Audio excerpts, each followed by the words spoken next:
Good day, Roland. Can you hear me?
Can I just test whether everybody can hear me or not?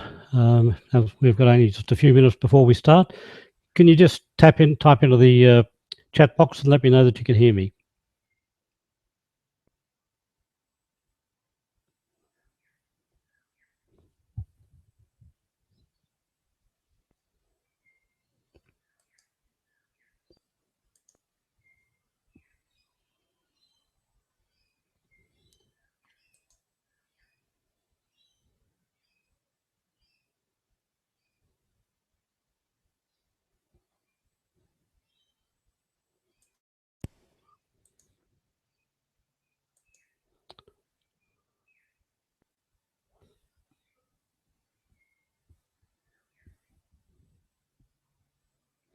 Oh, thanks, Janine. I was beginning to wonder whether I was talking into thin air or something.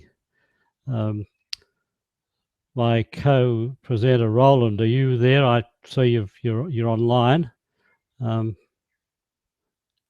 Good, thanks, Kevin. That's good. That's good. Ah, g'day, Roland. G'day. How are you? I'm very well. I'm very well. You want me to keep my camera on or to turn it off? I think turn it off. I've got mine off. I'm just going to run by my slide. Right. Yep. Do you want to say a few words at the witching hour, which is in about a minute's time? Look, if you'd like me to, it's completely up to you. You're in charge. If you want me to be silent in the background, I'll be silent in the background. If you want me to involve, just ask me. Well, I think you've got a lot of experience, and the people you deal with are probably in many ways very similar to me, a different angle. But so at any time you feel like you'd like to make a comment, by all means, please come and add to the conversation. Great, we'll do. Yep. Yeah, righto.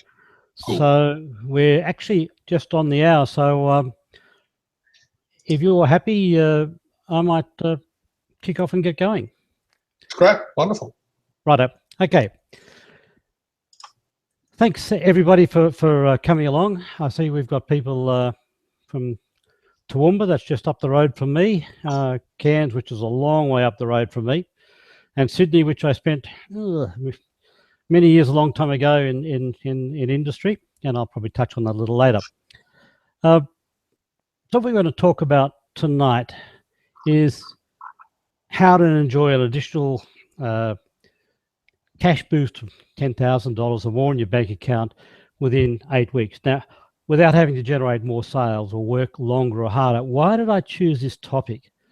Well, I've been working with small business now for 27 years or so. And one of the things I've found is that people work hard, and when they get into trouble, when the cash is running short, all they feel they can do, what they have to do, is to work harder and longer. Yeah, they sacrifice weekends. It's late night to get home. Yeah, the kids are gone to bed, and they sacrifice everything, and they just keep working harder and harder. But so often, not always, but so often, they find that it doesn't solve the problem, and it just gets harder and harder. So one of the things that I've been working on, and I'll give you some examples as we go through tonight, is just a different approach. Now, for some of my clients, yeah, we've looked at the business, and increasing sales is a solution, but for many others, it hasn't been the solution. So let's keep moving along. Now, you're all seeing the chat box there. That's good. We've got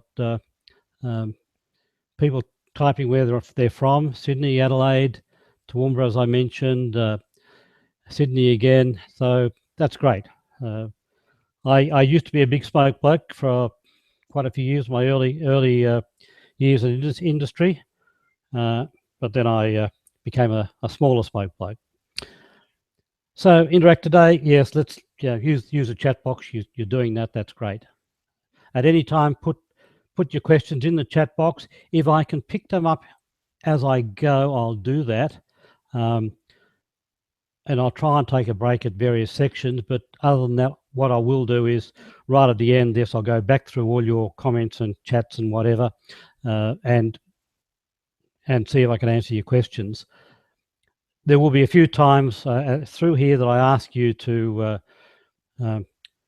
respond to a question or two I might ask, and there's a couple of reasons for that. One is to, if you like, keep you alert, but two, I'm very interested in your answers. What's your experience in some of the things that I'll be putting up? So let's move along. So who's this presentation for? It's well, as I guess I partly described it already. It's for you if your business is winning sales but lacks cash and profitability, spending too much time at work, and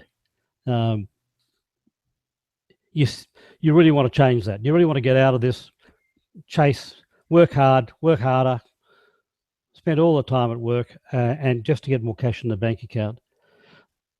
And usually I find that's such a typical picture of the small businesses I've dealt with.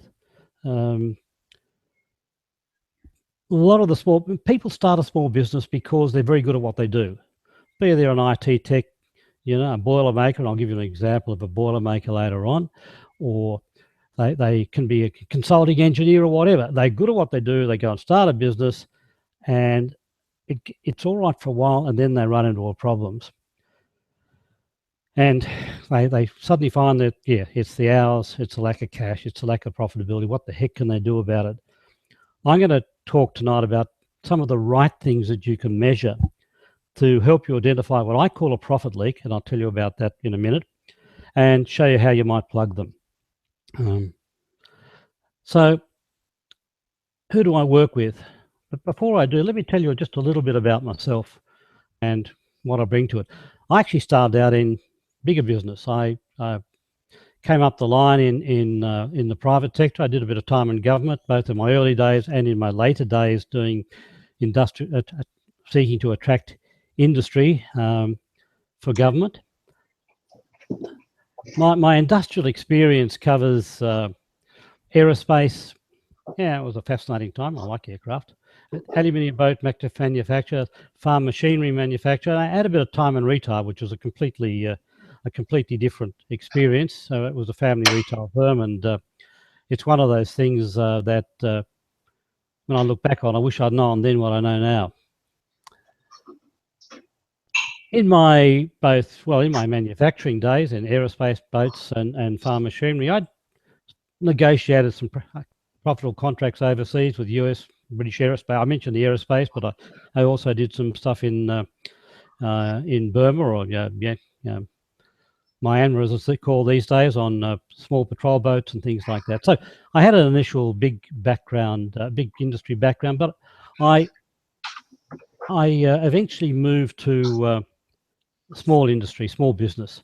And for the last 27 years, I've been working with small business. I guess it's where the heart, not the head, is, as it were. One of the things, like at the bottom of that slide, is that I've been involved in Business Excellence Award for many years, and it might seem a little funny thing in relation to what we're talking about, but business excellence, good businesses have good processes, have good systems, and I think that is one of the things that really can make a difference to a business, to pursue excellence, to be the best in your sector, to become the go-to person in your area. So who do I work with? Well, it's very hard to help people a lot who've only just started out. As I say, the people I work with are usually been in business for a while. They've got a great, what I call a technical skill, whether it's a IT engineer or a trade. They're usually located in Australia or New Zealand. They're usually turning over at least 650,000, but they tend to be either marginally profitable at best, and cash is tight. I mean, if they're very profitable, they don't need me. So that's reality. And they want to overcome this long hours, big stress problem. And this last point is very, very important. It's those people who are actually willing to implement, and that makes a significant difference. I have had clients who are so burdened by their problems that they have found it difficult to make decisions. And getting them out of that into the next stage takes some time and effort. If you wanted to put a thing on good clients are those with the problems, but they're actually willing to get in and make some changes and do things. So let's have a quick overview of what I'm going to cover tonight.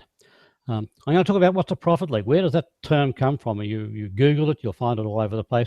I'm going to give you what I call a profit leak. I'm going to talk about the number one problem that prevents you generating the cash and profits that you deserve. I'm going to talk about 3 keys to boosting the cash in your bank account without having to work longer or harder, because that's always the issue with small business. And I'm going to finally talk about 3 common, but what we call, if you like, cash leaking mistakes to avoid. Okay, let's start with what's a profit leak, and why should it matter to you? From my point of view, there's not much point in working harder to generate extra sales if you've got a profit leak. And the example I'm going to give you is not a business, it's a personal example, but it illustrates the point I want to make. And it's what I call my water bill problem. And now, I don't know how many of you know Darwin, but that's Cullen Bay and Darwin, and my office was in that brightly lit bit in the centre over there. There's a lot of restaurants and things. A very nice area it was too. So, what's the water bill problem? I don't know if you, we've got someone from Townsville, I see. So you'll understand the wet and the dry. There's 2 seasons. You know, it either rains or it doesn't. For a lot of the months of the year, you don't get any rain at all, and for a number of months of the year, you get some lovely rain. And during the dry, no rain, you got a garden. What do you do about it? You put in some reticulation to keep it watered, otherwise you're there standing around at weekends holding a hose. So most of us put in automatic reticulation. And during the wet, hey, turn it all off because it just rains. It's spectacular. And let me bear with me. I'm getting to where I want to go. I want to tell you about this. We get billed quarterly. In Darwin, we were billed quarterly for our water bills. And during the wet season, one wet season, I got a quarterly bill that was double what it should have been. It should have been half an average bill, but it was double. You know, very big ouch, very big ouch. If we were billed monthly, I would have spotted the problem earlier, and if I'd spotted the problem, I would have done something about it, gone to find the leak. And, you know, as a side hint, that's why you need to look at your accounts and to report regularly accounts, KPIs on at least a monthly basis. And one of the things I do with my clients is that's a requirement. We report monthly. We look at the figures monthly. So we had this very big bill. It was a quarterly bill. It was the wet season. And there was nothing running in the house. You know, I wandered around the house. No loos trickling, no bathroom taps running, and around the garden, no garden taps running either. How do you spot a leak though when in the wet season when everything's really, really green? I could have waited to the dry and found a green patch, but you don't want to do that in business either, do you? Excuse me. So I found it by accident. I trod on one day. I just trod in a very, very mushy patch of ground, and I think Roland, I'm guessing that's you because I think you're probably the only. Can you perhaps mute your mic until you want to say something? Oh, I'm very sorry. Yeah, that's okay. That's okay. Yeah. It's clicking a bit in the background. Okay, so trod on this mushy bit of ground. Underneath there's a split pipe. Yes, we fixed it. But in the end, that was pure luck. And as I say, I might have found it eventually if I'd waited for the dry, but you don't want to do that. Finding leaks by accident is really not good enough, is it? And that's the problem for business. If you don't know you're leaking profits somewhere, how to actually plug them? You know, a leaking tap might be pretty obvious. A particular line of business you've got, a particular activity that you're doing, you might know it's not doing well. You might know it's not making any money. And if you do that, you go and fix it. You know, it's pretty obvious, isn't it? But what about the times, like my water bill problem, when you don't know that cash is draining out of the business? And you don't know until you get the quarterly or the half yearly, or in some cases, annual figures. Because then it's too late, isn't it? You know, the cash is gone, the money's gone, and that's it. You might plug it then, but basically, essentially, what's gone is gone. And so the question I always ask is your business leaking cash which could be yours? And you know, so I've been doing this a long time now, and I found most businesses have, as I've got on the screen there, profit leaks draining cash which could be theirs. And if they just don't know they're there, they did know they would have done something about it. So what if you could change that? What if you could, and I've used this figure of $10,000, what if you could get an extra 10 grand in your bank by just plugging some profit leaks without selling more? Would that make a difference to you? When it comes to business, cash is king in the end. And I was just interviewing a potential client last week, asked me for a discussion. How do they run their business? Whenever they pay a bill, they looked at their bank statement to see how much money was in the bank and to see whether they could pay that bill. They actually had no idea of how many invoices were outstanding, what their debtors were like, or for that matter, what their creditors were like. And I tried to make the point that what you see in your bank account at, let's say today, the 11th of November, and this period will depend on different businesses, but it's a result of decisions you have made sometime earlier. In some businesses, those decisions could be 6 months earlier, and sometimes they're 3 months, but what's in your bank account is the result of decisions you made sometime before. It's what we call a lag indicator. So that's not a way to run a business. Cash is king. So, is this you? Has profit leaks? If your business has a profit leaks and you're experiencing bank account short of cash, creditors having a go at you, and I've been there, hated those phone calls. That was my days in the retail industry trying to rescue a family firm. I hated getting phone calls because I knew it was a creditor. Doing the long hours and no time with the family, and whether you fish or whatever. But whatever you like to do with your free time, you just it's a problem, isn't it? And the inevitable result of all that is stress. So how many of these symptoms, and this is a chance to have a go up the chat box again, how many of those sort of symptoms do you have? You know, let me know whether I don't need to know the detail, but do you have some of those symptoms? Can you type those into the chat box and let's see what people have got to say. Give you a couple of moments there.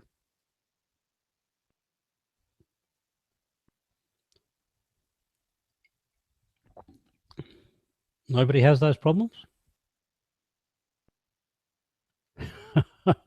Rahul saying you used to have a lot in the building days. Yes, builders often have that problem. Yes, they do.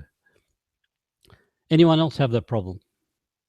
Either shortage of cash, creditors, too many hours, whatever.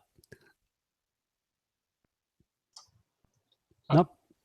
Mind if I add in a word there? Yeah, go right ahead, Roland. Yeah, go right ahead. I mean, I did say, so I used to be a builder. I had a building company for 20 years in Sydney, and that whole cash thing, it used to drive me in completely spare. It was always, you know, the phone would go and you'd go, oh my God, I don't want to answer the phone guy, you know. But the interesting thing was that maybe we'll talk about that further as well, is that there was certain contractors that that would work for me, like bricklayers and those kind of people. They would always get paid before. I mean, everybody always got paid, but they'd get paid first. And the reason they got paid first is because they had this really professional attitude to their collection. The way they went about collecting their what they were owed. such a professional, no-nonsense approach that they'd always get paid before the ones who weren't as professional about it. It was really quite interesting how that worked in my case. And I saw it happening, but yeah, it was quite amazing. Thanks for that, Roland. And yes, we see a few answers. Never enough cash, lack of cash, debtors growing too fast, now under control, stress and short of cash. Yeah, look, it happens. It happens, and we so often go into open our own business to be our own boss and to live the good life, and find it's hard work. We can change that, you know. So okay, let's keep moving then, and thank you for responding. But picture this, picture the other side. If you can plug the leaks and get the extra cash, you're going to have money in the bank. And I'm going to give you a specific example shortly. Money you can use. You'll have your suppliers will be happy. You'll have lifestyle, and you'll have got rid of the stress. How do we change that? Right? That's this. That's the answer. Again, if you could, and just it's if you like a figure, it's a figure you can pluck out there. But if you could get 10 grand extra in your month, would that make a difference to you? Again, just a quick answer in the chat box. That'd be great. If you could get a regular increase, a regular improvement in your cash position, would it help? Would it make a difference?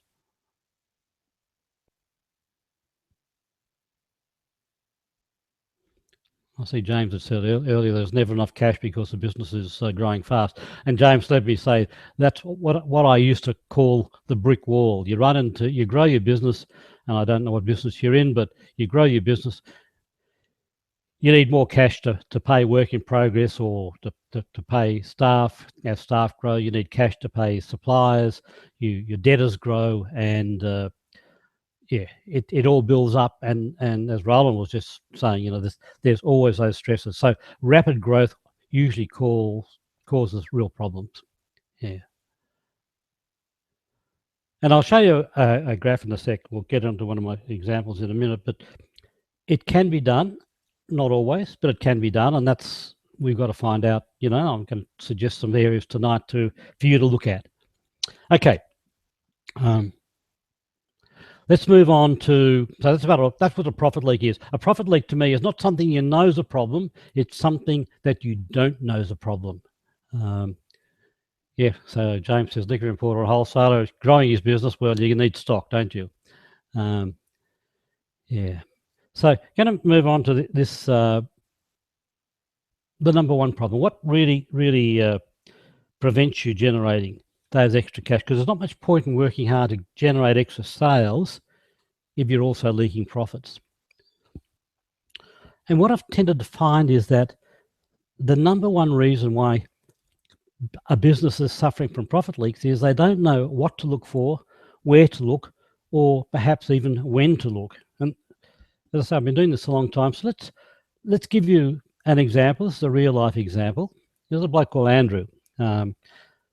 Andrew was, and he still is, he's a boilermaker, a tradesman, and he's pretty good. He can do magical things. So a few years ago, he did what so many good tradies do. He went and started his own business, started off in the back of a ute, and he ended up with a shed and, you know, an office and all the rest of it.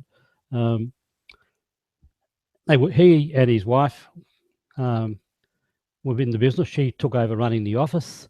They worked hard. Their business had and has a good name. Their problem was that they weren't making any money. Things were a bit tough and getting tougher.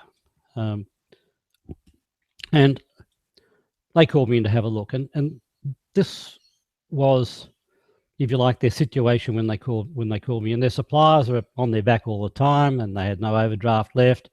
They had some jobs that made good money. They had a lot of other jobs that were making bad money despite the work they put in. And the problem was they didn't know which were the good jobs and which were the bad jobs. So in this little graph there, which is, by the way, a graph that they produced, and after I'd been working with them for a while, bottom line is obviously the bank statement over a 12-month period, and the top line, if you can read that, it's probably a bit small. I'm sorry for that. It's the top line was their sales, right? So they're perpetually in the red, and the sales, if you like, the trend line is up, but that doesn't. The trend of the overdraft is getting lower, but it's still, well, sorry, going up, but they still had a problem. So they needed help, right? They needed help, and they asked me to come and have a look at them. So, yeah, I didn't click this.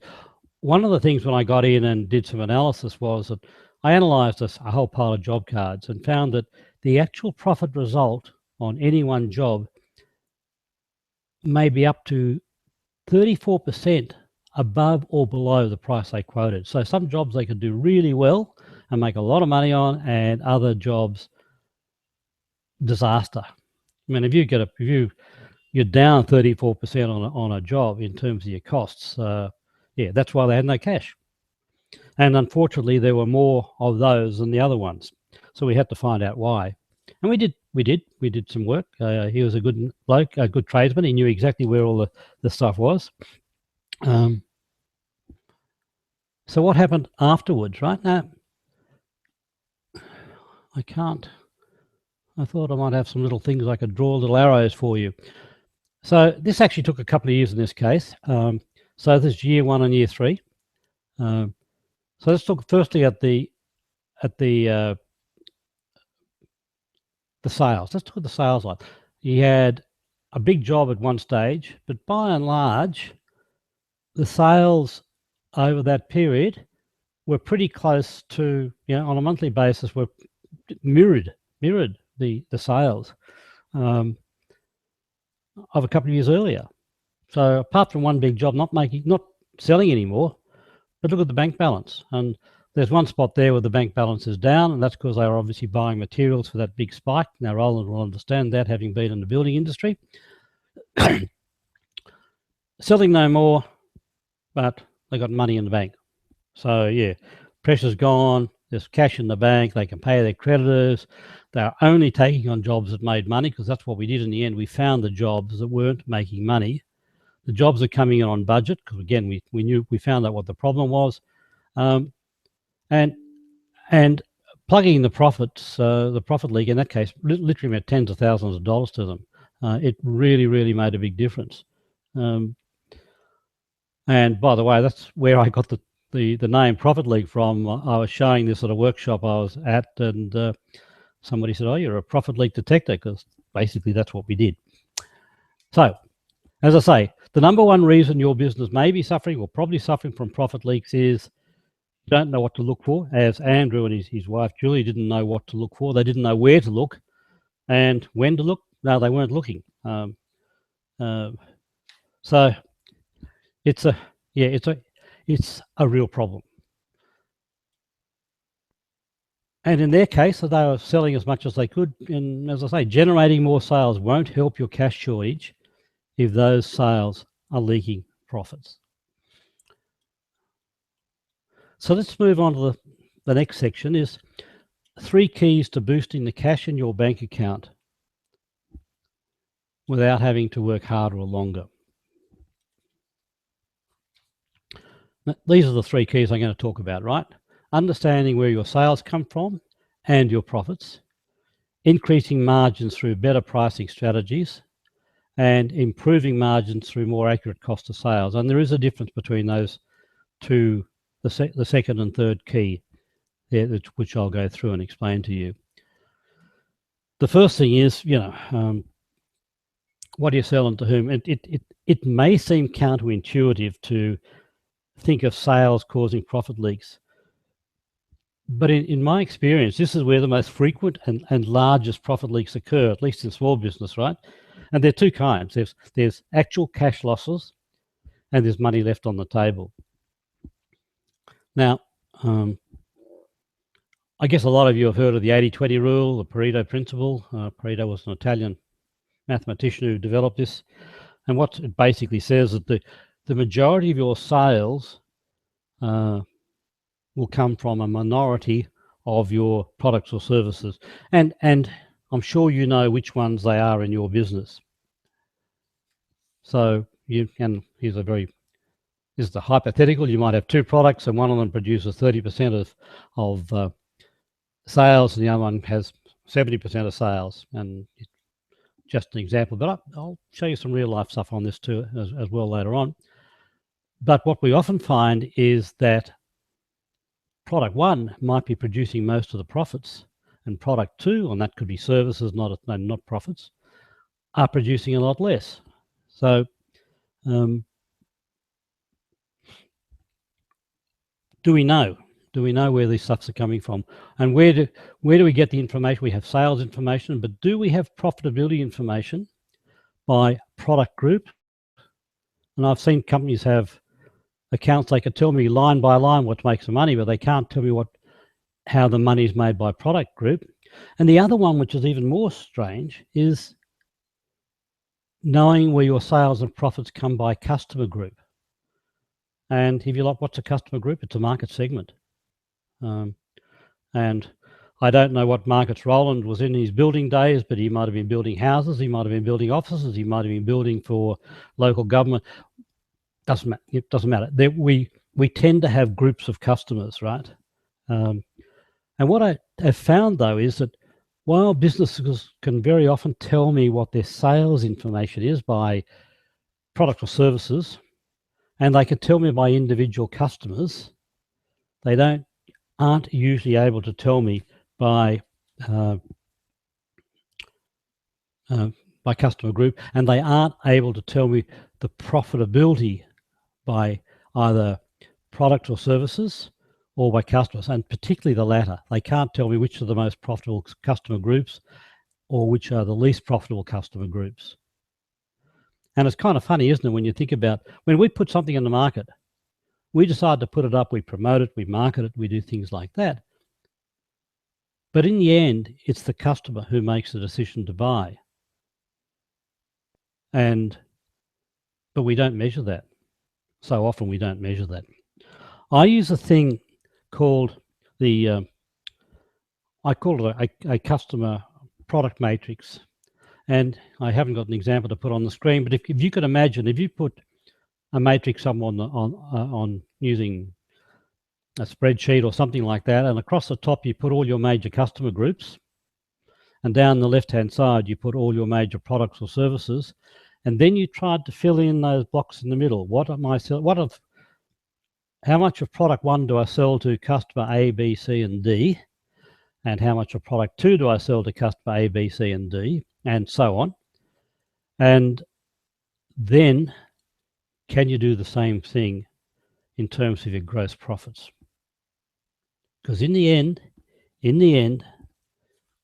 it's not the volume of sales that's important, it's the volume of gross profits that you bring into your business that pays all the bills and gives you that bottom line. And can we get that information?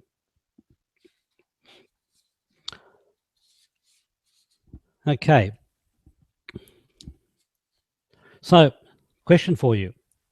Do you know which are what I call the useful few of your products and customers that put the cash in your bank account?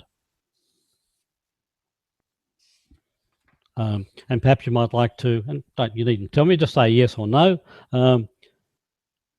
Which of your products or services produce the most of your sales?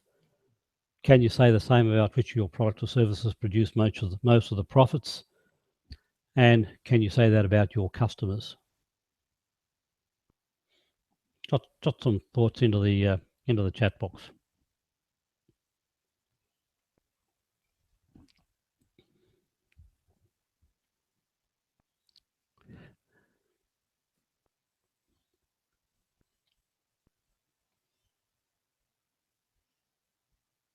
This is one of the tools I always start with clients is finding out where they are.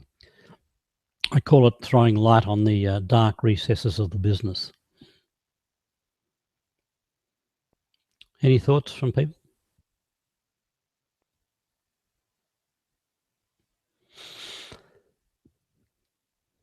No thoughts? I'll keep moving. I'm going to give you it's a hypothetical example, but it illustrates the type of thing I'm talking about. I call it the car parts business, right? And I say, well, it's a hypothetical. Been doing this for a long time, and I found this pretty regularly. pretty regularly. It really it's reflected in real life so often.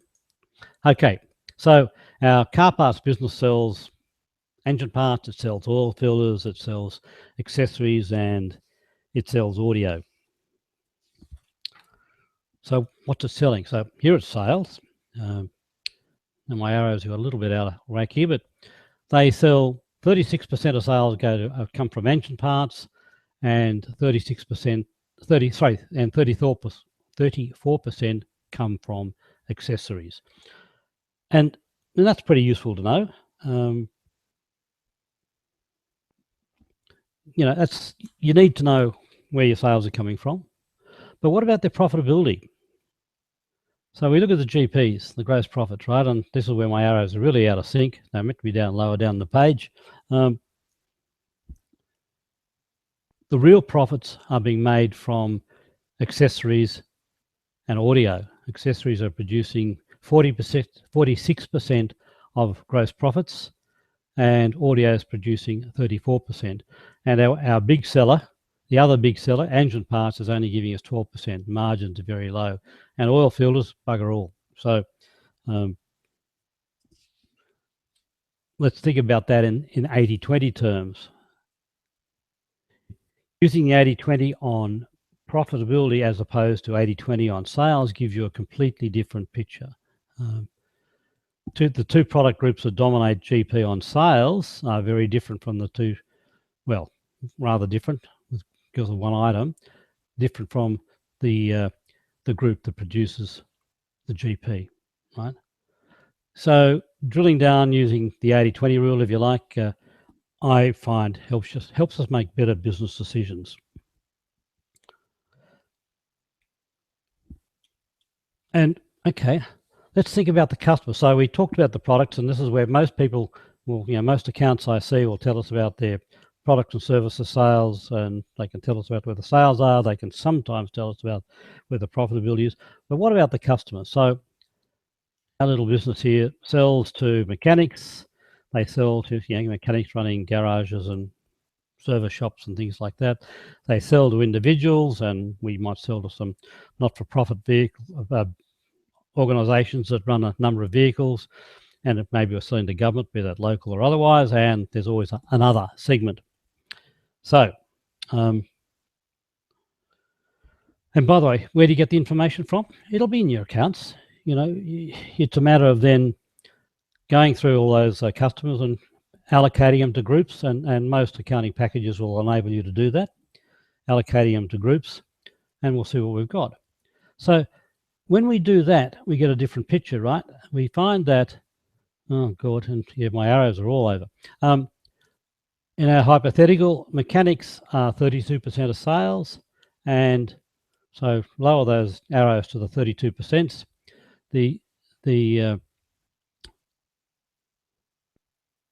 Our sales are shared equally between mechanics and individuals. Now, just think about this for a moment before we move to the next section, the next slide. Mechanics as a market, mechanics and individuals. Mechanics are in a business. It might be a very small business. They might be the only one, or they might have a number of employees, and they might have a fairly big shed and all the rest of it. Excuse me. But they are a business. Individuals are just that. They're individuals. They're Joe Public. How do you get to mechanics? You might do direct mail. You might do specific approaches. You might do door knocking. But individuals, you can't do that. Individuals, you're going to be going through mass media. You may be going these days through social media, Facebook, and things like that. The point I make is that they are two different markets, and the marketing tools you need to reach those markets are different. You can't use, one ad to cover all. Excuse me, I'm coughing away here.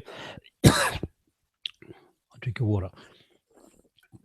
So they are very different markets, right? Different markets, different marketing strategies. different media and different messages. Where should the business concentrate? Let's go back and look at our profitability. Okay. Accessories are very profitable. And where do we sell accessories to? We sell them to individuals. Where do we sell audio to? The second most profitable area. We sell them to individuals. So although the sales to mechanics and individuals are the same, the profits are very much tied into the individual market. So where does the 80-20 of profits come from as opposed to the 80-20 of sales, right? They come from accessories and audio. Who buys them? Individuals do. So what would, in your situation, what would that mean to your marketing, to your future cash flows, to your profitability? In my mind, and I know it's a hypothetical, but concentrating on sales to mechanics is a profit leak because you could be making more profitable sales to the other area. And I've rounded these figures just to illustrate it.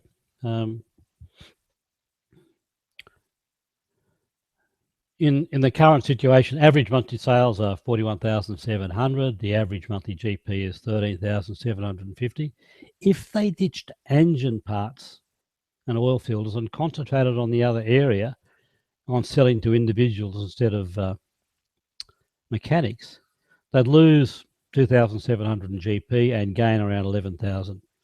So plugging that profit leak would gain them an extra $8,350. Let's say I've rounded it, but it's the principle I really wanted to illustrate. So, yeah,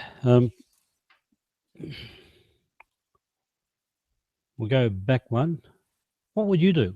If you're in that situation, and you'll own in your own businesses, you will have some variations on this, right? But if you were the owner of this car parts business, what would you do? Would you think I have to cover all bases, or would you try and maximize the area you're really good at? And Brian's saying that before that the less useful are actually useful over the life of a customer through cross upselling, and that's always one of the difficulties, Brian. You have to know that and work that out. But it's and I'll show another example later on. It can make a real difference. Let's keep moving along because time is moving along. My second key was increasing margins and increasing gross profit margins. Okay. As a small business owner, you really don't have the opportunity. You can't significantly increase sales. We're not doing a Woolies. We can't do a Woolies or Coles or Bunnings or whatever. What we have to do is increase the profit from our sales. Eddie's just looking at a quick comment there. Eddie talked about focus. Let me tell you about focus, Eddie. I got a client. He's a vet. I got two clients who are vets, actually. I got a client who's a vet, but he only does horses, and he only does horses' teeth. So he's in a niche within a niche. And he's not far from where I live in the country, a bit further inland. But he is probably Australia's leading expert or near to it on that. He doesn't just treat horses, he trains other vets. He is focused on a niche, and because he's so expert and so knowledgeable, he can charge a lot more than an ordinary vet can, just because of focus on one area.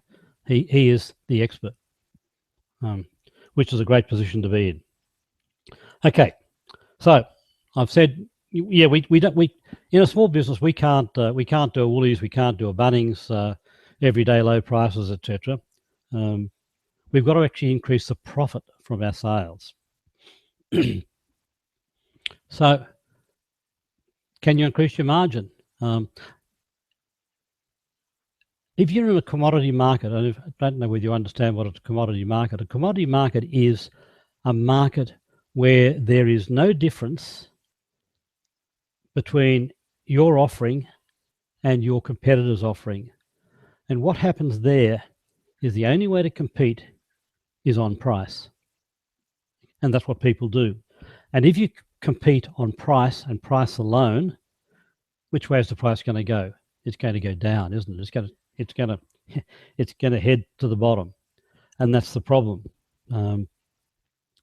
I used to have a boss when I was in the farm machinery industry who'd just sort of growl. They could always stand a price rise, and he was right. I found I was very afraid of it at the time, but I found he was right. So you need to differentiate. You need to do something that makes you a bit different from your competitors. Now, we had Brian, I think you were selling, no, James, who was selling liquor. Okay, so other people have got the same scotch and the same beer and things like that. How do you make yourself different? It might be in service, it might be some add-on. You need to make yourself different. Find some point of difference if you're going to increase your margin. And one of the things to think about is that price is a positioner, right? If you saw take a silly example, if you saw a BMW, a new BMW around for say $30,000 or $20,000, you would wonder what's wrong with it, because that's supposed to be a quality product. People make decisions and evaluate things based on price. They evaluate the quality. If you start to undercharge, it doesn't just squeeze your margins. It's also got the tendency to scream cheap, and cheap usually means poor quality, and people really don't like buying poor quality. Some people will, but the majority won't. They want something decent. On the other hand, I mean, you don't have to go to big increases, and I'll talk about big increases in a moment, but incremental increases, 2%, 1%, 3% every quarter, every 6 months, can make a real difference, because you're not going to lose, when an incremental increase, you're not going to lose customers. So the increase is probably going to go straight through to your bottom line. Increase your sales without decreasing sales, without decreasing customer volume, if you like. But increasing prices significantly can reposition you in the marketplace. People will see you in a different light. When I first started in the consulting world quite a few years ago, well, I mentioned 27 years ago, I was in a workshop getting some training from Oz Industry, and there was a bloke there who was a bit younger than me. He had a young family, a very flashy sporting car, and he had a reasonable amount of work, and he wanted to spend more time with his young family. His children were pretty young. So I thought, I know what to do. I will increase my prices. He said, I'll lose some customers, but I'll get some more margin, and I'll get to spend weekends with the kids. So he was a bit braver than I was at the time. He actually doubled his prices. And guess what? He got more work. He repositioned himself. I looked him up a few years ago, only 3 or 4 years ago, and he was consulting to the BBC in the UK, all over the place. He repositioned himself in the marketplace, made a huge difference. And that's such an important issue, is how you want to be seen in your marketplace, right? And the bottom line is, do you want to increase the volume of your sales or the value of your sales? And in the end, as I say, it's the volume. The key to profitability is the volume of gross profit you achieve, not the volume of sales. And a large level of sales at low margins for us in the smaller business world doesn't lead us anywhere. It just leads us to long hours and hard work. One of the biggest fallacies in business is that price should be based on its costs. I've had arguments with accountants about this. And the problem with that is that it mistakenly assumes that customers base their willingness to pay on how much it costs you to produce.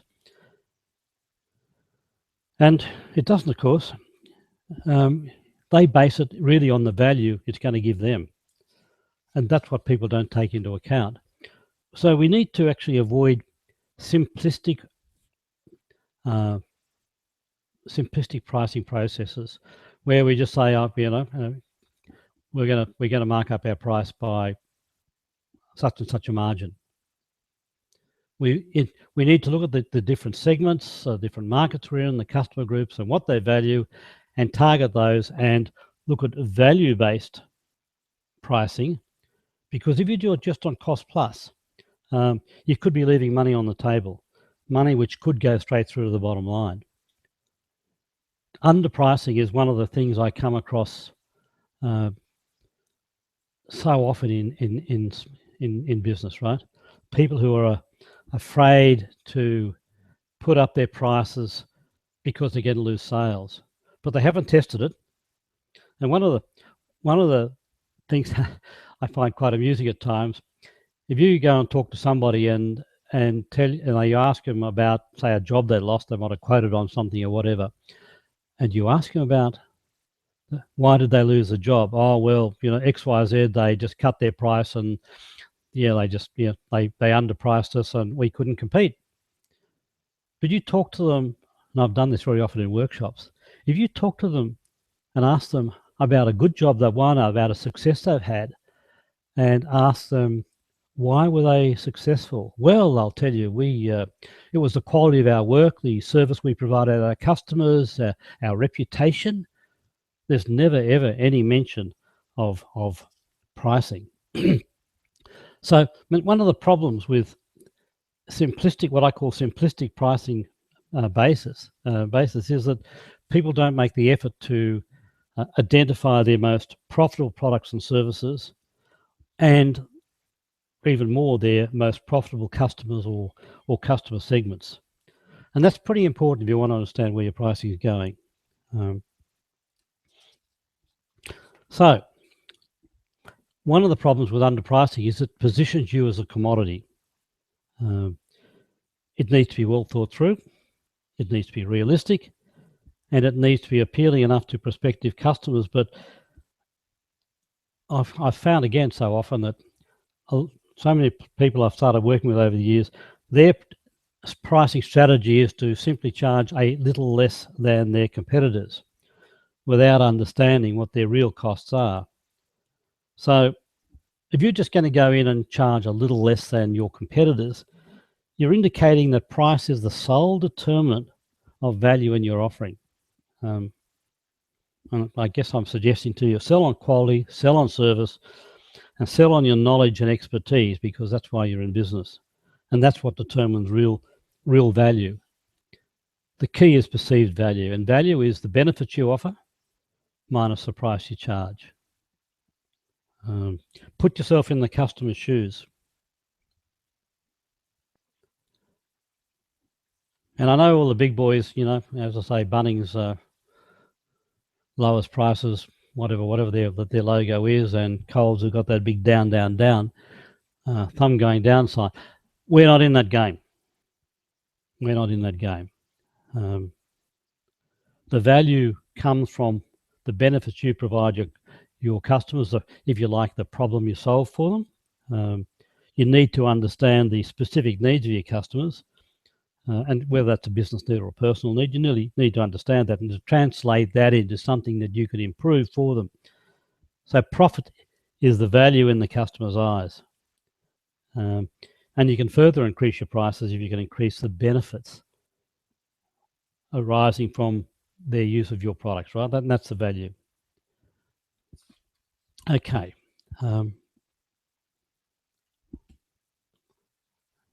Get another example. I used to work for a transport company some years ago, interstate transport company. And they started out by every year trying to increase prices, and they would sometimes I'd start with the A's and sometimes I'd reverse it down to the Z's and try to work back up the list. And they found it so hard, so difficult to try and do that. They never got through all the customers. And then one day they segmented their customer groups into just purely the value, the volume of sales from those customers. And unfortunately, all the small blokes, the small businesses, got told what the price increase was going to be, and the big blokes negotiated.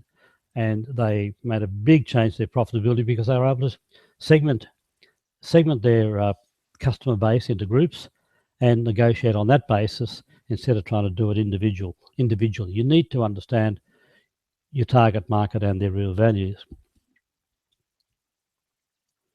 Yeah, as I say, their price is only an issue when value remains a mystery. Let's talk about the third key here, and that's improving the cost of improving margins to a more accurate cost of sales. And this mainly applies to people who, and I guess James was selling liquor, doesn't apply so much to him, but let's just look at this, right? One of the problems we have is that in many small businesses, the customer who incurs the cost doesn't always pay them, right? And Roland, you would have possibly come across in your building days, right? And my point, this is not an issue, this is not an issue for your bookkeeper or your accountant. It's a management issue for you, the owner. We need to improve the margin. We need to be able to recover all our variable costs, and I'll talk about direct costs associated with each sale, as well as try and reduce them. Now that might sound contradictory to increase and reduce. Variable costs are the cost you incur by making a sale. All right. If you didn't get that sale, you wouldn't have supplied the labor, or you wouldn't have supplied the parts, or you wouldn't have supplied the material. So the more you sell, the more you need to have. Whereas our fixed costs are, those overheads that are always going to be there, that by and large, whether we sell more or sell less.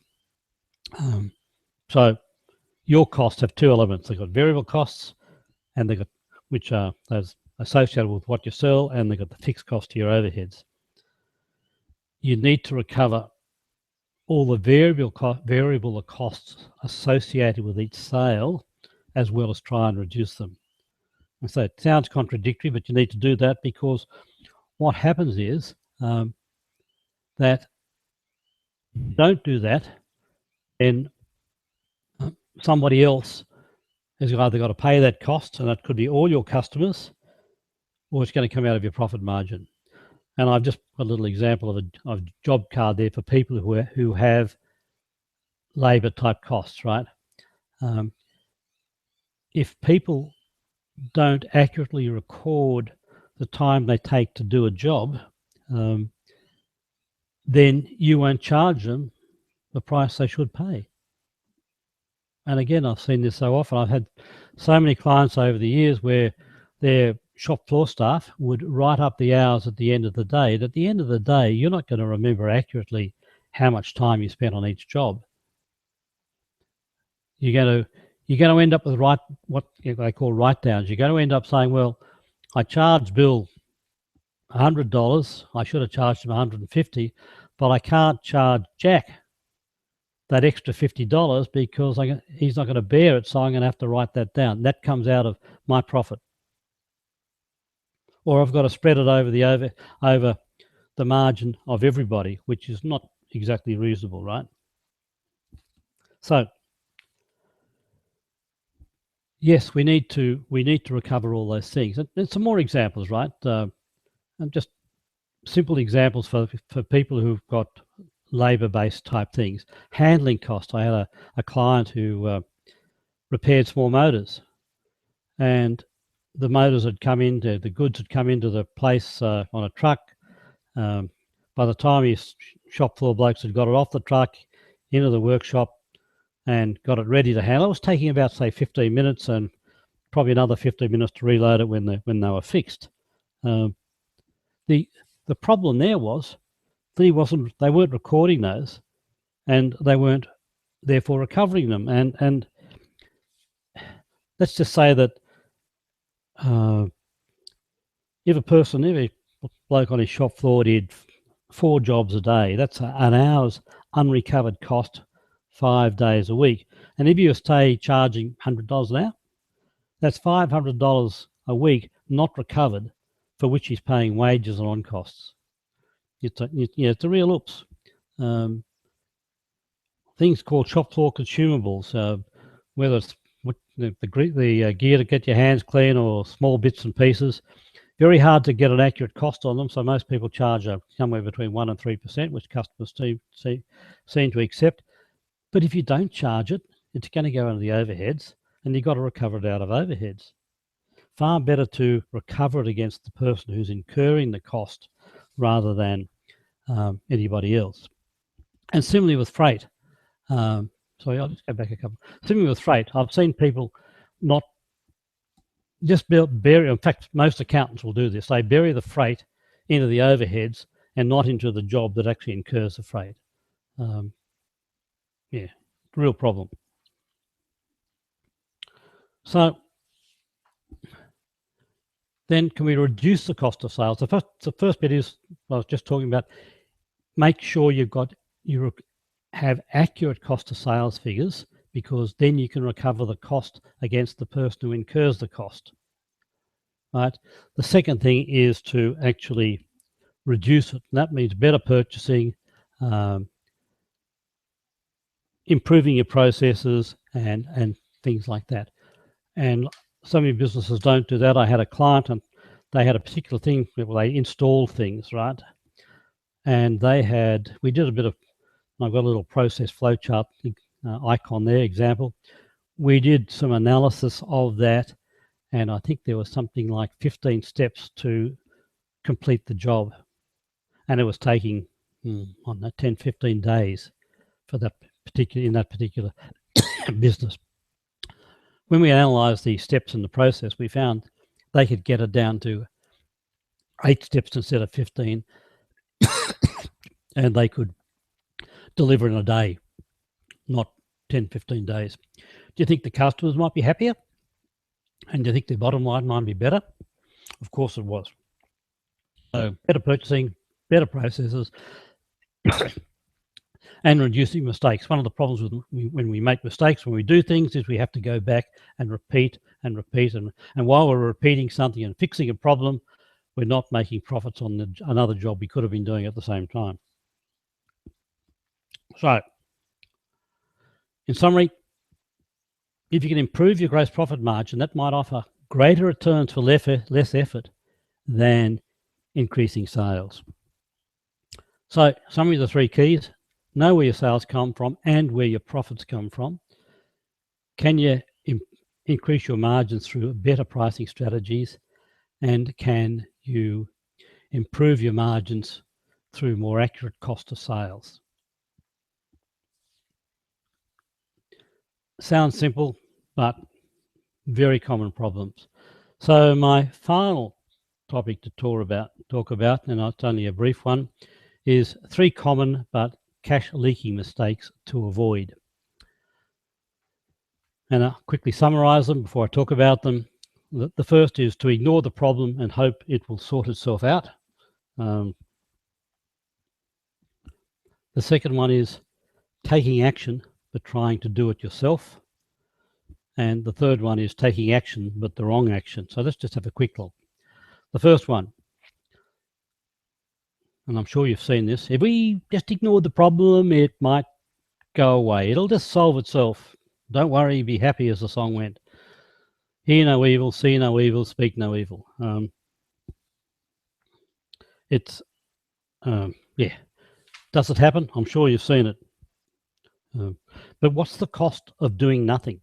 You know the cost. It's a continuation of the problem, the pain you're currently experiencing, the shortage of cash, the stress, cash. It's leaving money on the table or leaking profits from your business, leaking cash from your business when it should be in your bank account.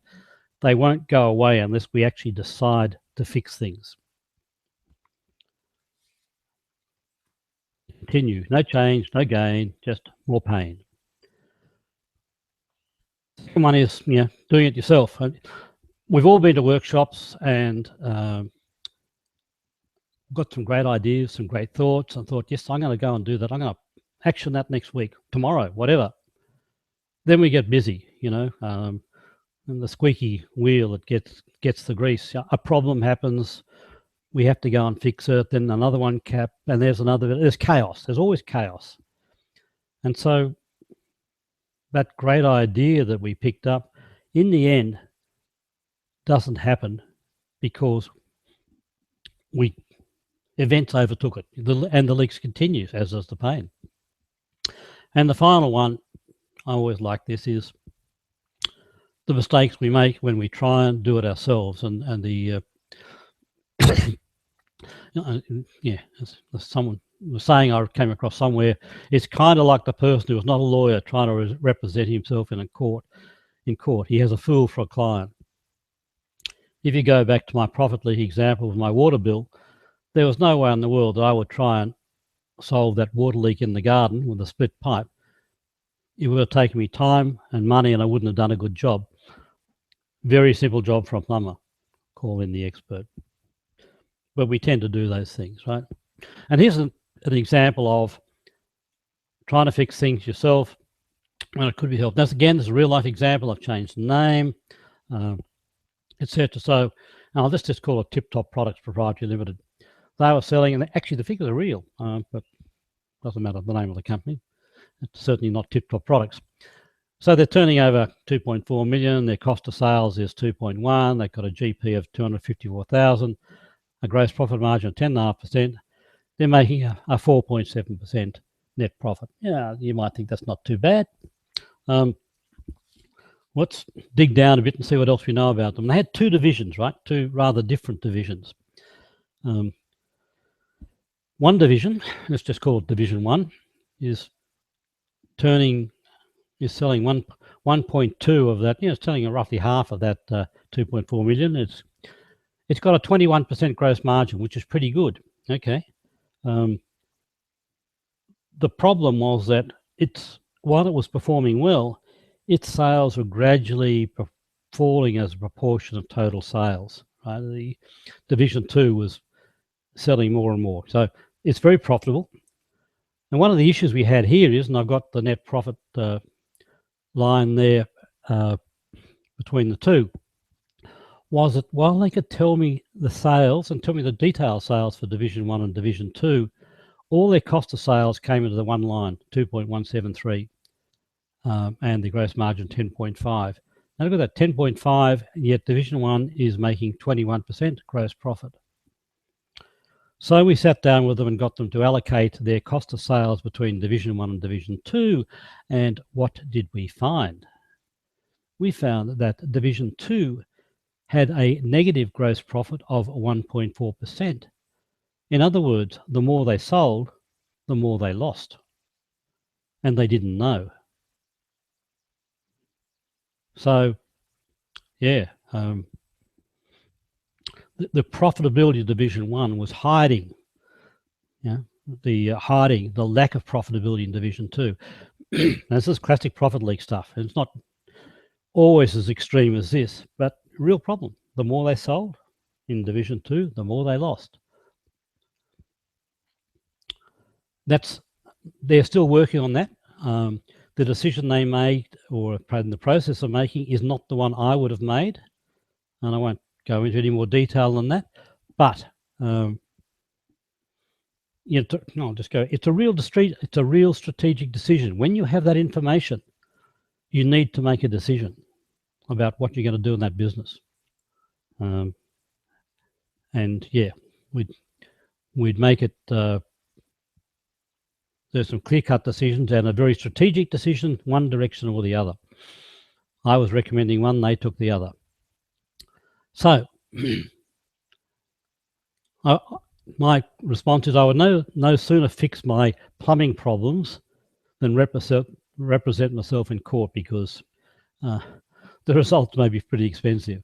So in summary, for these 3 common but costly mistakes, just put your hands over your eyes and hope it's going to go away. That won't work. More pain, more gain. Taking action, but trying to do it yourself, and then getting overtaken by the usual chaos and confusion of most of our days at work, or taking action the wrong action because we don't actually have the expertise to do it ourselves. Okay, overview. We looked at what a profit leak is. It's something that you don't know is occurring in your business that's costing you cash, it's costing you money. we looked at the number one problem that prevents you generating the business, and it is not knowing what's going on, what's happening, not knowing where to look and when to look. We looked at 3 keys to boosting the cash in your bank account: improving your gross margin, decreasing your cost of sales, etc., and 3 common but cash leaking mistakes to avoid. So thank you for listening, for attending. All I can say is don't let profit leaks run away with your cash like a thief in the night. I will have a Q&A in a sec, but I just wanted to make an offer, and this is not a sales pitch. I'm offering, just wanted to offer you something to implement what I've been discussing here. If you like, it's a stepping stone to a better future.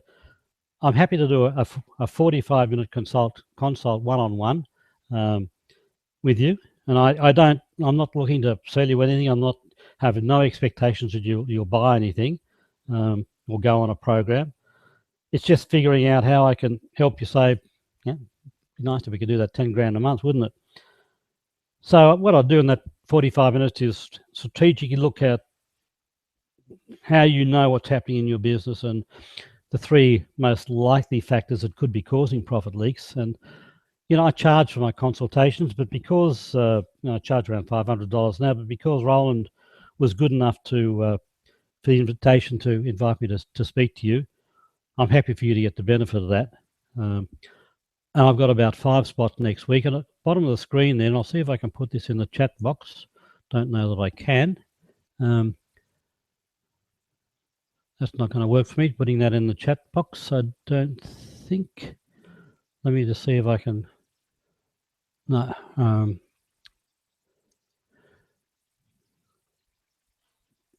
Can't capture it up there either, can I? No, can't capture it quickly. Take a note of that, or go to my website, www.profitsleakdetective.com, and you'll find a link to Fast Track to Cash Consult.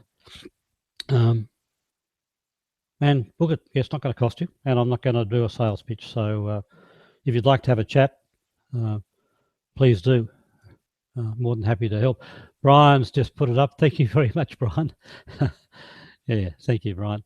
Yeah, if you'd like to have a chat, I'm more than happy to. If I can find something that can help you, and if I can't find things, look, I'll recommend other people who might be able to help you. Some other, if there's other areas, what can one do? Okay, and with that, any questions that people might like to put up, to have a chat about, from what we've been discussing tonight.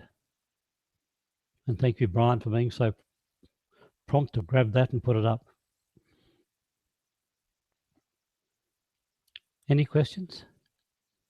So my approach is a bit different, because most people are about sales, but to me it's about profitability and cash, because it's the lack of cash that stresses most people. And I guess that's why most of my clients contact me in the first place. They got a problem, and it's related to some of those things I talked about earlier: lack of cash, too much time, and between the two of them leading to stress and not enough time at home with the family. So mind if I put a word in? Yeah. Please. Thanks for that. That's really great information and powerful stuff. And can I suggest that maybe you also send that link out by email to the database to the invitees for future reference. And but I just wanted to say that it's great to take this focus on actually making more money out of the stuff that we've already got, because it's so much easier than trying to get new clients. Yes. Making more money out of the clients we already have is just it's the obvious solution, but we tend to just focus on more sales and more sales and more sales, and it's the fast way to go nowhere. If you're not making money on your sales, why have more sales? Because you just make more of not money. So I think it's a great a great focus. Yeah, look, sometimes I do sales. I've certainly at times I have to come in and help clients just increase their sales because they need more of that. But so often the sales are there. They're good at what they do. They get the sales. They just need to make more money off what they've got. Yeah. Yeah, well, exactly. Yeah. Focus on growth for growth's sake. I never understand. And you see, even in the big business world, you see the big corporations chasing more sales, more growth, more market share, and they're not actually making enough money to start with. So I don't know why they bother. But anyway, but certainly in small business, it's a great focus to have. Right. Well, look, I'm not getting any questions. I'll just give it a few more moments. I see some people have logged on and subscribed, and thank you for that. And I hope you fill out that Fast Track to Cash form. I'll certainly be contacting you. It can make a difference. And let me just tell a story while I'm waiting to see whether I get any more queries. I mentioned I went into retail. I'd been all my life in manufacturing industry, but my mother's family had been in retail in the country department stores, and some of you'll know the good old country department stores. And I had to go and try and rescue that. And as the bank said to me, "You're doing everything right. You're 2 years too late." 118 years of history. If I had known then what I know now, it'd be so different. You can make, it's just knowledge, the knowledge that you acquire from being around for a while that becomes useful. So, that's what I like to try and do. Yeah. Okay, Roland, look, I'm not getting any more questions at this stage. So can I just thank everybody for turning up and staying with it? And Roland, thank you for the opportunity. At this point, I'll stop the presentation if you're happy, and stop the broadcast. Okay. Goodbye, everybody. Righto. Thanks, Roland. See you then. Bye-bye.